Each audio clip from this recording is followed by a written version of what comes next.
Welcome, Astro Detectives listeners, viewers, fans from around the world. We're back with a very special episode this week. Sarah, you're not the special part of this episode. You're here every time. This is the normal special co-host, Sarah. Welcome to Astro Detectives. Welcome, and to you as well, Scott. Good to be here. Well, I think we should just acknowledge that we were going to have a case for everybody today, but we had a no-show. So we thought, what could we do? What could we do to at least get a little nugget in people's, podcast feeds? Yeah, we got to scratch the itch. People look on their podcast feeds every 2 weeks on Tuesdays. They check. And if we're not there, we start getting complaints from one or two listeners. Complaints. Yeah. So a lot of people wonder, I'm sure, how do we generate these extra charts? Now that it's out of my hands, it has been elevated to programs and databases that I don't comprehend. But we leaned pretty heavily on our mutual friend, Mike, to help us create these fake charts so that we have two charts to compare. The guest comes on with their real chart, and then there's another chart, and we're trying to use whatever hints we have, whether it be from astrology or elsewhere, to guess which one is the real one. But you need a convincing fake chart to do it, and there are so many stipulations about what that chart can have in it. It can't be too similar to their real chart, right? Well, and there was kind of, I guess, two needs that we were trying to fulfill. Like, first of all, you were wanting to participate in the show. So you were not wanting to be the one to generate the charts anymore. And then for me, I kept thinking there's got to be a way to automate the chart picking process, because I know it was really labor intensive for you, and I gave you a lot of rules and stuff. And I kept thinking, is there a way to automate this? I'm sure there is. Can we write a program? Could I learn to program? Because originally it was like I would generate charts, and the random ones are, most often it'll be fine. But then every now and then the random one would have the same sun sign, or it would have the same moon sign or something. And as we add more rules, the random charts pretty much always had some sort of overlap. So it became more and more difficult to find a birth date that wouldn't contradict or would be able to be usable. And that was becoming so rare. So we got a program that's working, and we didn't do it. Our guests did it. Shall we bring him on? I mean, he's here. Bring him in. Hey, Mike, welcome to Astro Detectives. Hey, thanks, y'all. Good to see you. That was our well thought out introduction. Can you start with maybe just a little bit of background about why did we approach you, and why are you qualified to be doing this type of work on this esteemed show? That's a great question. So y'all approached me because we're friends, and I'm qualified to do it for no reason at all. And I would probably argue that I'm not. Well, can I just interject that I actually reached out to you, Mike, because I legitimately was like, do you think I could do this? And instead of saying yes, you were just, tell me what's involved. It was a steep ask for me, and I would not describe myself as a programmer, but I've definitely worked in the tech industry and done a lot of database and programming work over the last 25 years. So I've definitely got some background in some of the tools that are needed.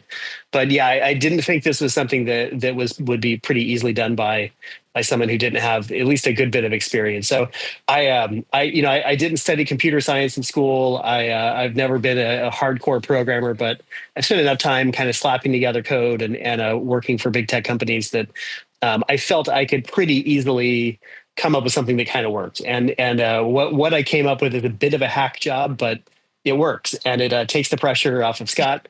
And he doesn't have to spend what seems like, the more I learned about it, what seems like should have been days or weeks to generate, what a computer could do in a few minutes. So I think there's some tasks that computers are really great for offloading, and this is definitely one of them.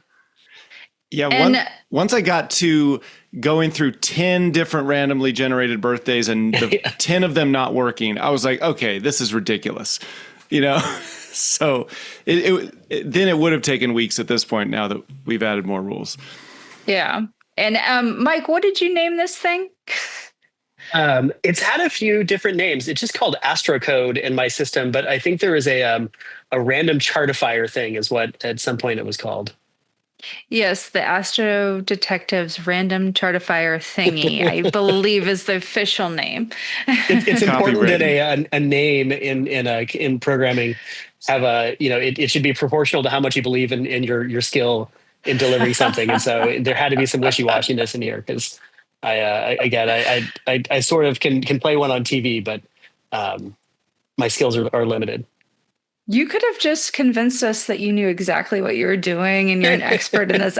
We would not have known the difference. I saved that kind of subterfuge for my boss because money comes out that end. So that's where I spend my effort trying to convince people that I know what the hell I'm doing. Yeah. So big picture wise, can you kind of explain what process is happening when you get a birth date from a guest? What databases or kind of what is happening behind the scenes to create the fake birthday that matches all the rules? Yeah. So, and it's actually kind of an interesting problem. So the way that y'all do this, to just kind of a real rough recap of Sarah's process and your process here is there's, a guest is going to come in, they know their birth date and location. That's their kind of sample chart. And then you need to come up with a chart that doesn't have a lot of overlap with the sun sign, the moon sign, the ruling house, and a lot of criteria, because you want to be able to have a chart that's different enough that you're not going to make kind of easy mistakes of, you ask them some questions and maybe they have the same, sun sign. So, you're going to end up kind of unable to pick between two charts. And so you want a chart that's different enough from the input chart. And so there's kind of two ways to do that. And there's about, I think, 7 or 8 rules that Sarah came up with. And there's kind of 2 ways to do that. One is to write a program that basically takes the chart and calculates another chart that meets all those criteria. And I would say if that's doable, it's beyond my skills. The other way, the way that I chose is to... I thought that's what we were doing.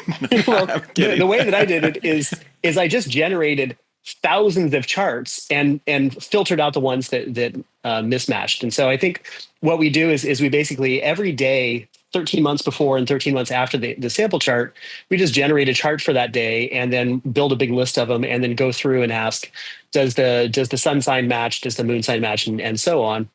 And in fact, when we looked at every day for 13 months, to Scott's credit of having to come up with these by hand, we had so few candidate charts that it was statistically insignificant. And so I actually had to go to every hour of every day for 13 months before and after. So what I'm actually doing is generating around 43,000 charts.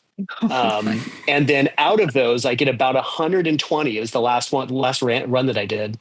And from there, I basically just, throw the dice and pull a random one out of that list. And so it's all these criteria, it's actually pretty hard, but the way it works, I mean, it's really, I'm just using a third-party library. The actual math of calculating where the sun and Saturn and all these other things are at any given moment in time is kind of just physics, but there's a lot of additional data that you need. And there's little fudge factors. And there's a lot of math that goes into it that's way beyond me, but thankfully, for various other reasons, other people have generated libraries. So I did this in the Python programming language, and there's a library called Carry Keon that seems to have worked pretty reliably. One of the things I did as part of this is I got Sarah to give me a whole bunch of quote known charts.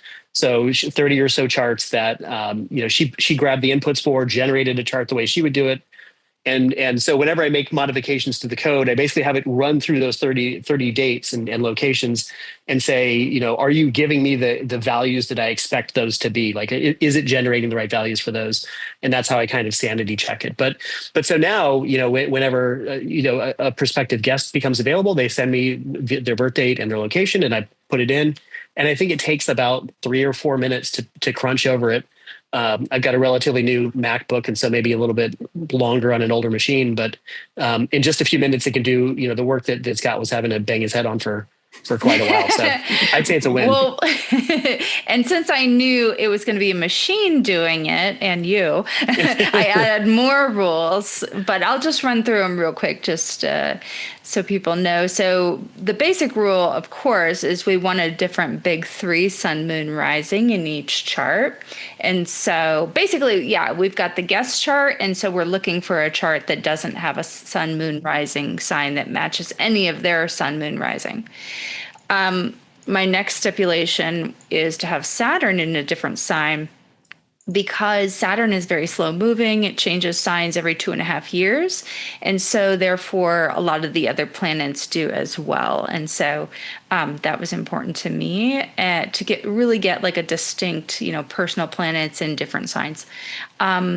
Another issue that we ran into a lot when Scott was doing it, because we were using the same birth time for both charts, is the sun would wind up in that same house a lot of the times, and that was kind of bugging me. So I was like, let's see if we can get the sun in different houses, and I think that's why we had to ultimately open up it to be like, I think any hour of the day. And so that's really made a big difference. And then I had some other more advanced rules that took some back and forth for me to try to put into words and for you to understand my, but basically, one of the things astrologers pay attention to in charts is the ruling planet, meaning whatever the rising sign is, there's a planet associated with that, and that falls somewhere in the chart. And so sometimes what would happen is, one chart, the guest chart would be like ruled by Mars, but in the other chart, Mars would be in the first house. So then you're going to get an emphasis of Mars energy in both of the charts. So I was trying to write a rule, to kind of avoid that. Similarly, let's see, have the ruling planet of the person's chart not match the sun sign, or be close to the north node, a lot of little things like that. So, after some tinkering around and a lot of work, mostly on your part, Mike. And we got this amazing little machine. It seems to work. And there's definitely a lot of translating those rules into logic, which was a fun, honestly, I enjoyed doing it because I haven't kind of sat and done that kind of work in a while, but it does seem to work. So I'd say a win. Mm-hmm. Yeah. And then at the end of the day, we could take that fake birthday, and if we plugged that into the Astro Detective's chart generator thingy, it would presumably spit out, among others, the original birth date as an option that doesn't break any of its rules. That's a great question and a great test that I have not yet run, and I should. I haven't thought of doing the reverse, but you're absolutely right. I should be able to use that as an input date, and then one of the candidates should going the other direction. I think, there's some of the rules about degrees of difference between some things, but it had to be within 10 degrees of Chiron or something. But that's a great point. And I will, I'll have to try that a couple times and let you know how it works. Well, so far I am super satisfied and pleased with the charts that the Chartifier is producing. Oh, damn. We've had some great charts. Yes. Yeah.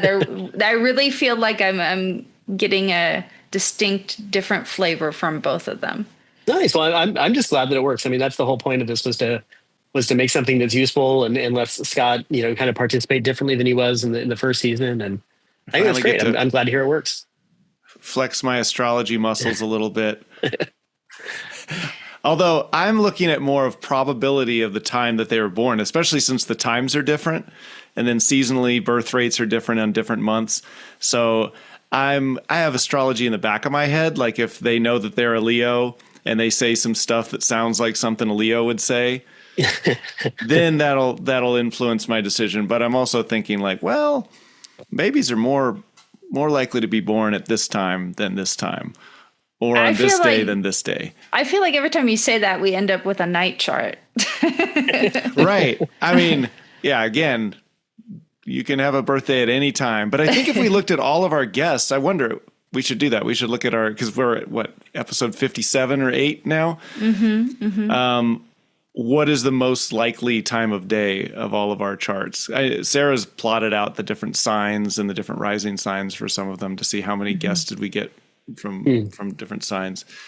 But and overall, it's interesting that you mentioned time, because when I was playing with this, the two biggest things that I didn't have a good understanding of, and I still don't have a good understanding of how much kind of the magnitude of impact that these have, is when you're relying on a library like this that has already done this math. Time is a tricky thing, because to a computer, if you know where someone is and when they are, you should be able to understand the time zone.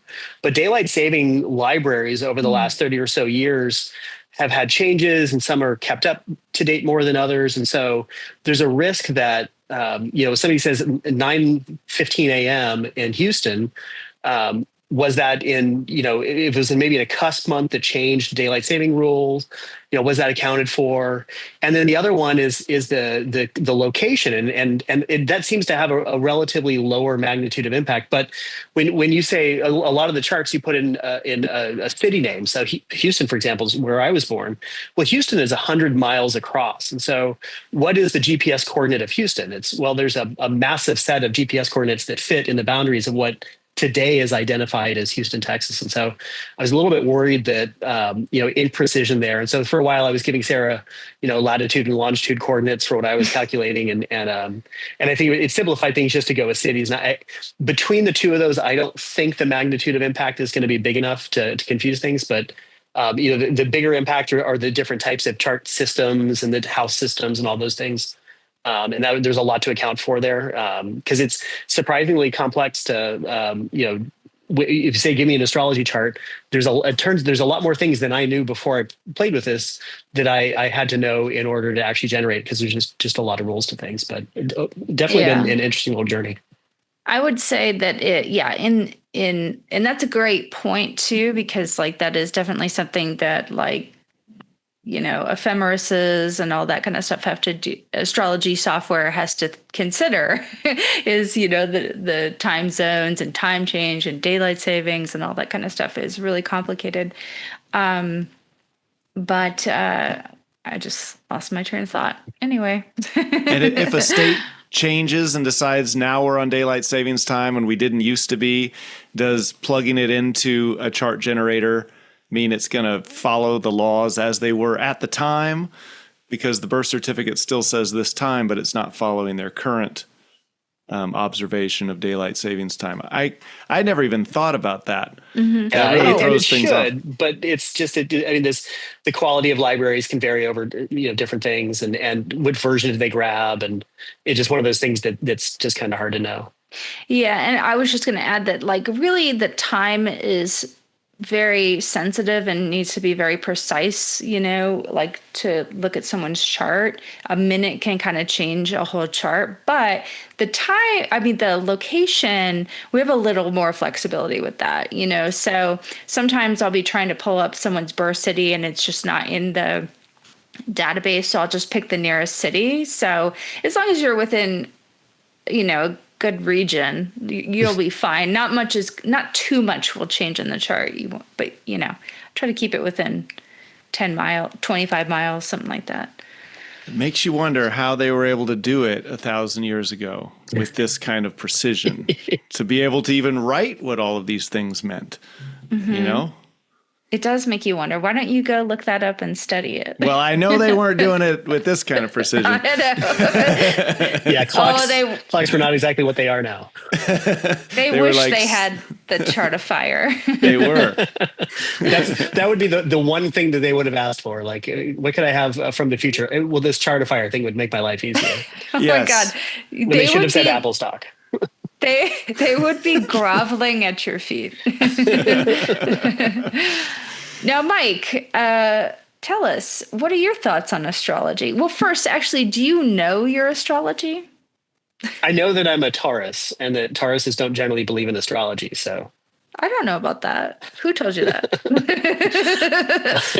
No, well, in fact, I've run my own birth date through this thing so many times. I should have a better idea of what it is, but The only thing that rings a bell for me is that I'm a Taurus. Middle of May 16th. I know that I'm towards a cuspy towards Gemini, but you're not a cuspy Gemini. You're a Gemini rising. So that's where the Gemini comes from. And you are very mercurial and funny. And been called worse. yeah. And then you have a Capricorn moon. So, all right, tell us. Yeah. Are you a total believer in astrology?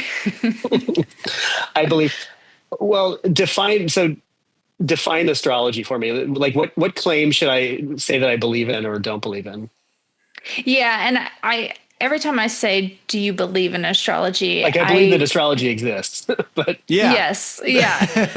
I shouldn't say the word believe because then I will, counter that and say, well, it's not a belief. It's just something you see and acknowledge. So do I believe that astrology has predictive powers about, how someone behaves or how their future will unfold based on their birthday? No, definitely not. The idea is astrology. It's the correlation between the earthly events and the cosmos is basically, it's like it's a weather report. So you don't a believe weather report in that would suggest how their personality unfolds or the events that would happen in their lives or the choices way they should more make, than right? that, but yes. Yeah. Yeah, there's definitely nothing in there that I believe in. I'd say I almost believe I went from 0 to negative, but just by working on this, just because the number of like the house systems and the different rules and the sidereal versus tropical and all the things that I think that people don't ask when they get their chart and go, oh wow, this makes a lot of sense to me. The things that and what the accuracy of their time and location. It suggests to me that even that most people have probably not received a chart that would follow the standards that you've set for yourself for people receiving charts. Mike, you're a Taurus, and one of my favorite things you said to me one time is, I like opulence. It's very true. I've only doubled down on enjoying opulence and things. Well, it's okay. I didn't, expect you to. I mean, you've already shared your thoughts with me. So there you go, Scott. You've got someone on your team. How does it feel? Well, I was going to say, am I holding up and asking the right questions from the skeptical perspective, or you being more skeptical, Mike? Are you thinking and noticing different ways that astrology does not prove itself that I'm completely not bringing up? Well, I think I'm really impressed by what y'all have done, and I think it's a great way.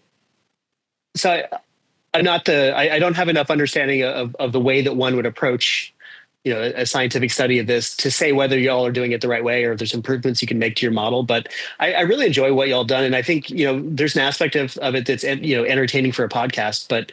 I think there's probably things that you could do that might make it more scientific, which would be to look at larger data sets and use, not a human being to ask questions, but a questionnaire to remove bias for questions and have like Sarah, I think you have access to both charts before you speak to the guest, right?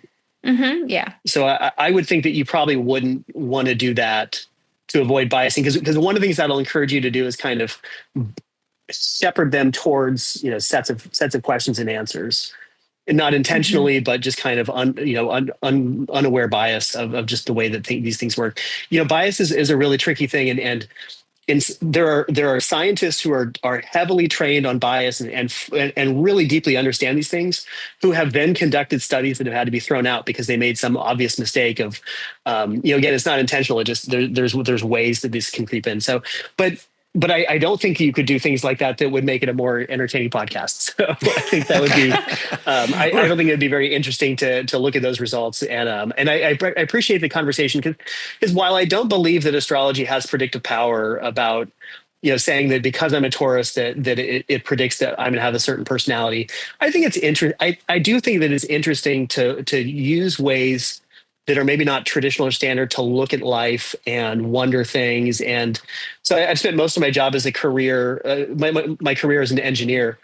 And when I'm solving problems, I've over the years, the way I've kind of honed my approach is I want to use a telescope, a microscope, and a kaleidoscope. I want to kind of take a real far away look at things and see how they are as a whole. I want to zoom in real close and see how the parts are moving themselves.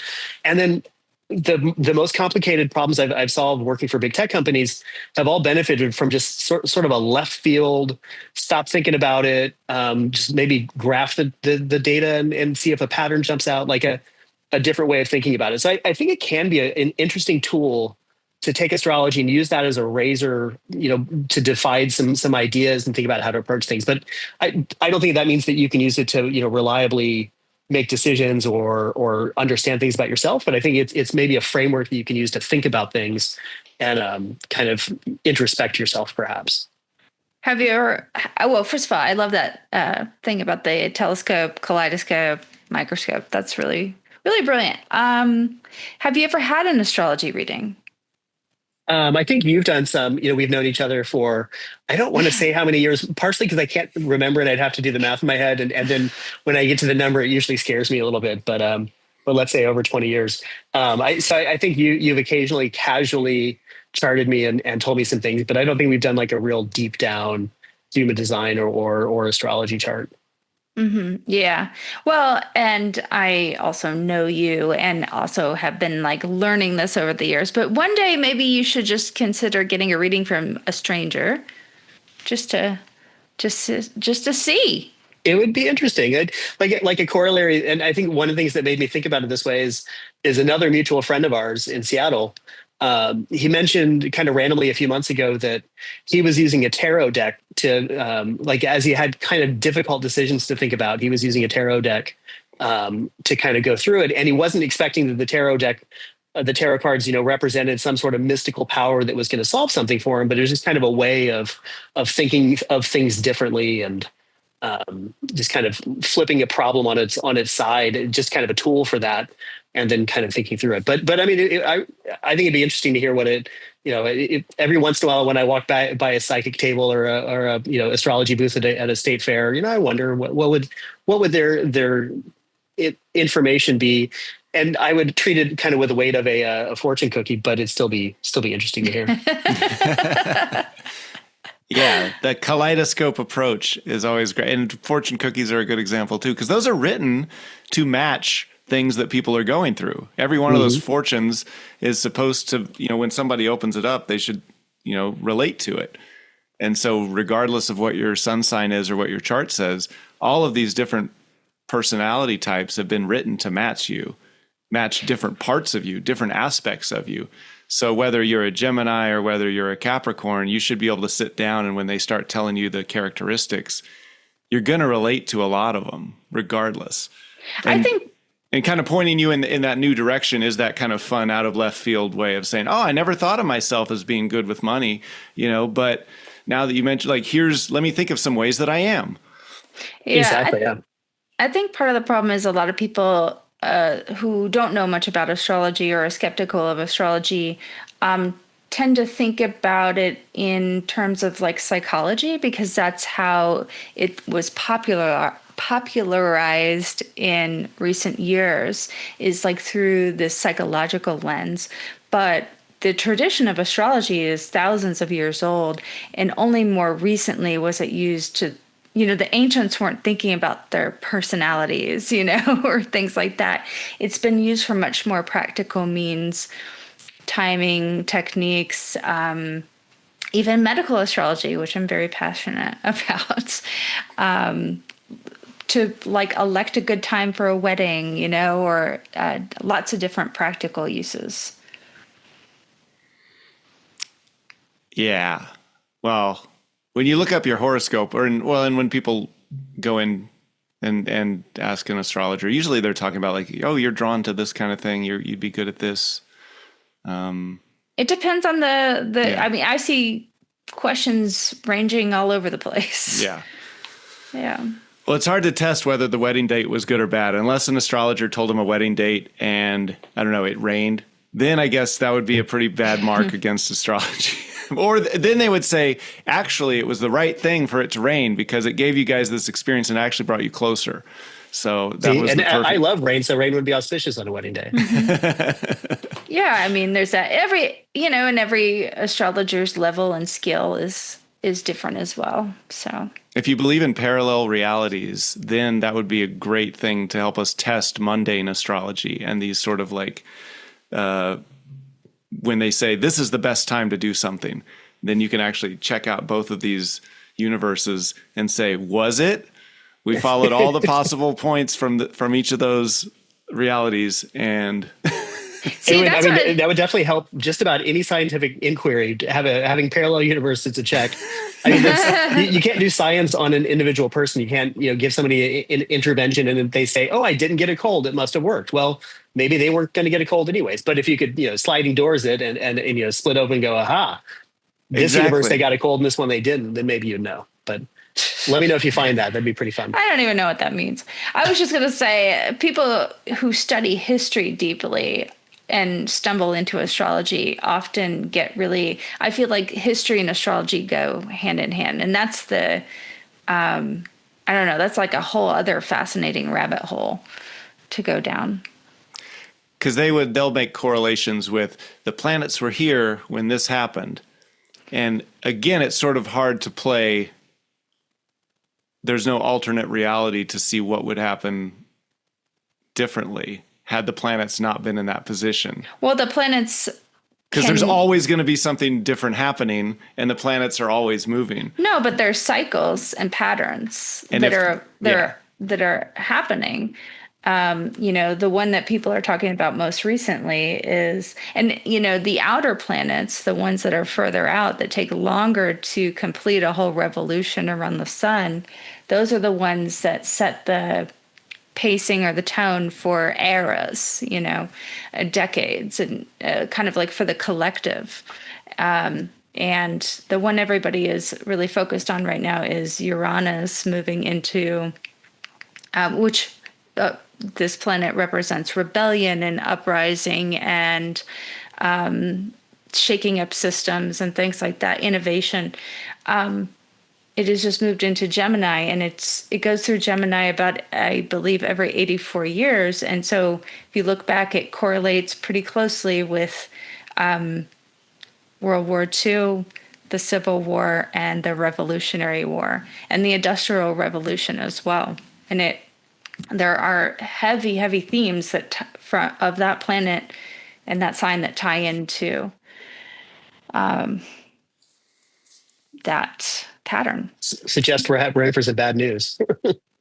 Yeah, sorry. Well, just look around anyway. I mean, you don't need to practice astrology to know that things are getting crazy. And that is a great teaser for future episodes where, baby Mike, if we can task you with using some of these databases to find out the number of revolutions that happened over the years, and if there are certain eras where they happen more often than others, and whether that correlates with the placement of Uranus or Pluto, because we were talking about Pluto in Aquarius. It was also like this revolutionary planet. Well, Aquarius is not so much Pluto. Pluto is... But something that moved into Aquarius. I thought. Yeah, Pluto moved into Aquarius, but Aquarius has an affinity with Uranus. So that's why when you hear Pluto in Aquarius, you're hearing a lot of the similar themes of uprising, rebellion, things like that. Because I was consulting ChatGPT and I was trying to do some of this research. And I was like, okay, on Wikipedia... list of revolutions and rebellions. What are the top 100 over the last 300 years? Do those correlate with the placement of Pluto and Aquarius? Or I should have put in Uranus. And I'll tell you what, it was taking its sweet time and running the little circle and saying, almost done. I'll be ready in about 10 more minutes. And that's the first time I realized ChatGPT tells fibs. Well, it tells a lot of fibs. Yeah. It never got there, but I was trying smaller ones, and anyway, I think that's an interesting way to test mundane astrology, right? That's mundane astrology, Sarah. Mm-hmm. It's mundane events. Astrology, and I mean just world astrology, basically. But the United States was founded with Uranus and Gemini, and so that placement is deeply tied to us and conflict. So not just necessarily any uprising or rebellion ever existed. But there is, this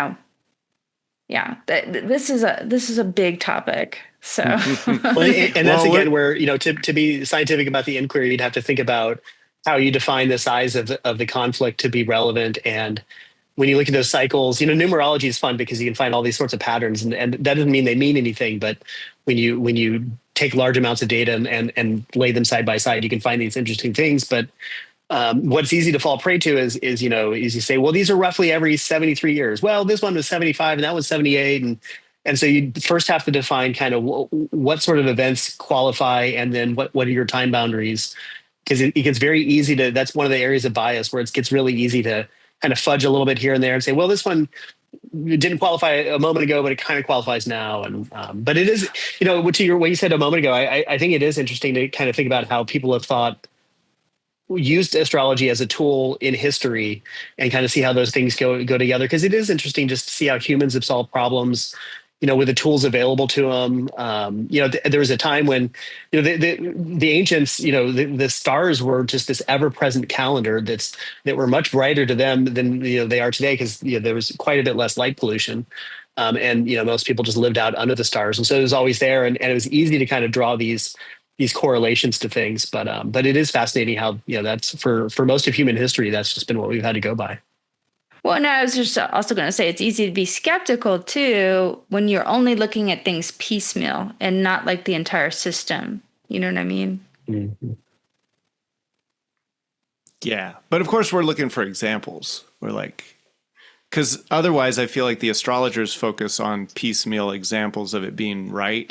And then the skeptic says, okay, but does that hold up on these other instances? No, I mean, I think it's like when I'm trying to explain it to you, I can't go into every single, it would be like a 30-minute explanation. Yeah. Like tons of factors. But because astrology gives you so many factors and placements, something's always going to line up.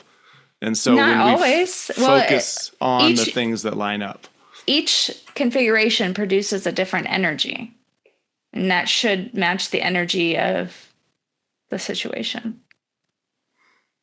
And we're going to find a way to test that as well. Mike, is there any woo-woo stuff that you believe in? Any like supernatural? We could even go by conspiracy theory. I feel like there's always something here or there that I don't know why, but that seems like it just could be the case. I don't think so. I tend to be a fairly level-headed scientific person, but if I can certainly find myself in a dark room and feel a chill and wonder if there's something else there with me, and I know enough to know that there's a vast amount that I don't know, and things that we've ascribed to being supernatural. It really just means that we don't understand what they are yet, and it's kind of like when I guess the approach I usually take is I sometimes I find it annoying when people say, "Oh, look, a UFO, it's aliens," and no, it's you've just posited an identification for what you've said is unidentified. It's an unidentified flying object, therefore it is unidentified. So the leap to and therefore it is this thing that I can identify it as is to me ridiculous. So when I see a UFO, I go, oh, a UFO. It's this thing that I don't know what that is. Do you believe in UFOs? I believe that there are exactly. Yeah. I believe there are things that I don't know what they are. Does that mean that it is this other thing? I mean, maybe. I don't know. If there's aliens, I'd like them to take me for a ride, preferably soon. But there's no reason. No butt stuff. Well, maybe a very specific venue of butt stuff. You know what the saying goes for hitchhikers: the way they got to pay for the ride somehow. Interstellar rides are expensive, so we'll have to see. Well, anything else we wanted to get to while we have Mike here? I feel like this could be a recurring segment and just have little drop-ins for because sometimes we need a little extra skeptical energy on the show. I get outnumbered sometimes. Oh my goodness. And we could think of new and fun ways to annoy Sarah. Yeah. Well, that I'm always up for. So. Well, thank but you yeah, for if there's something else that y'all want to, I would always be happy to come on. But and again, I'm mostly glad to hear that this little project worked out well and is helpful for y'all. So it's I'm glad that it's freeing you up, Scott. Like I can't imagine having to do that by hand. That just sounds nightmarish. So, but I'm also glad it means you get to participate more in the podcast. Yeah, there were fewer rules. Like Sarah laid on some more rules once the computer was involved. But yeah, once it got to, I was running through about 10 of them. And once you get to the 11th chart, I'm like, Sarah, Saturn's going to be in the same place, okay? We got different big threes. Just be happy with that. I would have been like, I wouldn't have made it that far. I'd be like, Sarah, we're doing a cooking podcast. Of course, you Taurus. There you go. I love it. Well, Mike, thank you for all your help. Season 3 is possible based on you being able to handle some of these birth dates and creating new fictitious people with charts for us to play with and compare. And we always need some more like scientific minded concepts or just thoughts around how we think about astrology and some of these other, I think we could think bigger than astrology too. If there's a way to test Bigfoot locations, this podcast can get there. Well, I do live in Seattle, and every single time we take a road trip out to the woods or the mountains, I keep an eye out for Bigfoot because you just never know. All right. So for all the sightings, let's remember Mike has a lot of non-sightings. So we need to weigh those against each other. Hours and hours and hours of non-sightings. But there's lots of podcasts talk about who saw Bigfoot, but there's not a podcast where you talk to people who didn't see Bigfoot. Oh, God. Okay. So I was camping, right? And I was at the fire and I thought I heard something, but it turns out I didn't. The whole time it wasn't Bigfoot. At no point did I see or hear Bigfoot. Thank you. All right. Well, we will be hearing from Mike again, and we will be returning in another 2 weeks with another guest with their chart and with a fake chart that Mike made with his bare hands. With my Sasquatch hands that I keep hiding in the closet. Well, it's like I said, I'm happy to help. I'm happy that helped, and it's been a pleasure chatting with y'all. Anything you want to plug? Don't got a book, don't got a show, just got my day job. It could be just take a walk outside, people. I am a huge fan of the restorative power of taking a stroll, and especially if you can find trees or stars to see while you're doing it, go out and just enjoy the world and get out of your head. Well, see, when we look at stars, though, then we're thinking about astrology. It always takes you back. Yeah, it takes me back to work because this is my day job. All right, well, thanks a lot. Thanks, Mikey. We'll see you all in 2 weeks. No, we won't see Mike in 2 weeks, but everyone listening, we'll see you in 2 weeks. Go join our Patreon and follow us on YouTube and all that stuff. Bye. All right, bye, y'all.